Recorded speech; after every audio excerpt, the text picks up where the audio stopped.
حضرت عیسیٰ علیہ السلام کے پاس ایک شخص آیا تو اس نے آ کے کہا میں نے آپ کے ساتھ رہنا ہے حضور، میں نے آپ کے ساتھ رہنا ہے۔ آپ فرمانے لگے دنیا دار بن کے رہو گے کہ دیندار؟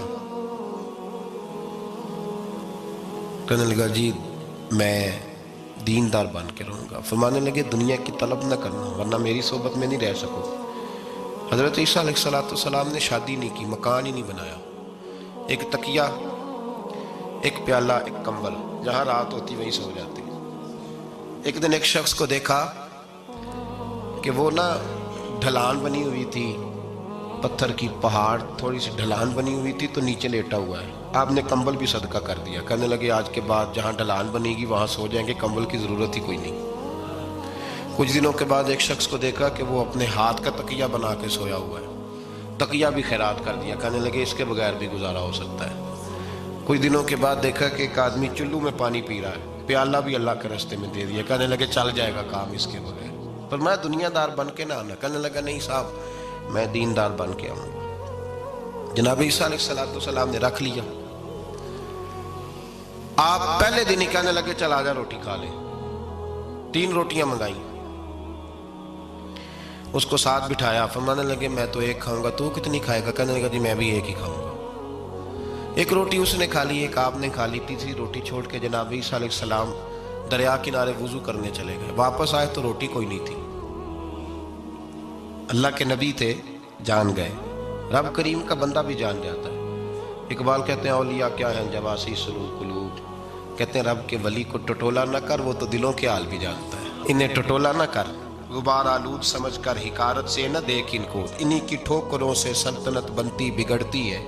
اور اقبال کہتے ہیں نہ تیغ و تیر میں نہ لشکر و سپاہ میں، نہ تیغ و تیر میں نہ لشکر و سپاہ میں، کہتے ہیں نہ تلوار میں نہ تیر میں نہ لشکر میں نہ فوجوں میں، نہ تیغ و تیر میں نہ لشکر و سپاہ میں ہے، جو بات مرد قلندر کی بارگاہ میں ہے، جو بات مرد قلندر کی بارگاہ میں۔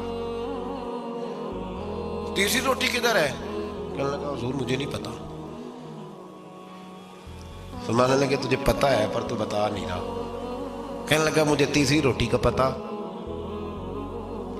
حضرت عیسیٰ علیہ السلام میں ایک ہرنی جا رہی تھی، اس کے ساتھ 2 بچے تھے، آپ نے ایک بچہ پکڑا، اس کو ذبح کیا، لکڑی جلائی، اس کو بھونا، اس کو بھی کھلایا، خود بھی کھایا، ہڈیاں جمع کر دی۔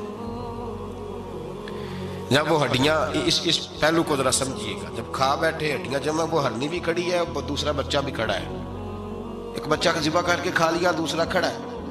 جب پیٹ بھر لیے وہ بھی ڈکار لینے لگا سامنے، تو حضرت عیسیٰ علیہ السلام ہڈیوں سے کہنے لگے چلو اٹھ جاؤ اللہ کے حکم سے۔ ہرنی کا بچہ پھر سے زندہ ہو گیا، وہ چلا گیا، ماں اس کو ساتھ لے کے روانہ۔ فرمانے لگے دیکھ اللہ نے مجھے معجزہ دیا ہے، ہم نے کھا بھی لیا ہے اور بچہ چلا بھی گیا ہے، ہمارے پیٹ میں ہے بھی، اور اب تو بتا دے روٹی کس نے کھائی ہے؟ کہنے لگا جی مجھے نہیں پتا، نہیں پتا مجھے۔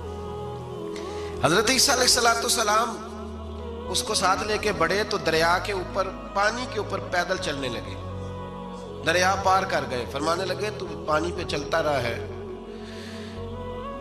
سارا پانی کراس کر گیا ہے تو ڈوبا نہیں، اب بتا دے روٹی کس کے پاس ہے؟ کہنے لگا نہیں پتا، مجھے پتا۔